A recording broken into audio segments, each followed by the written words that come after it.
If you are not receiving notifications for new emails in your Gmail app for only a particular Gmail address, then let us see what to do.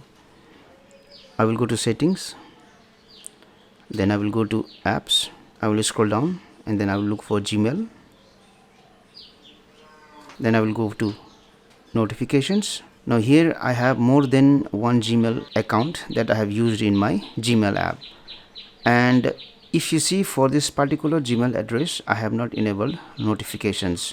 So what happens is my Gmail app will show notifications for all the other Gmail account for which show notifications is enabled, but for this particular Gmail address, since show notifications is disabled, so Gmail app will not show notifications for this Gmail address. So what you will do is you will enable this option, show notifications, and for this new mails received you also have to enable sound so that you will hear the notification sound.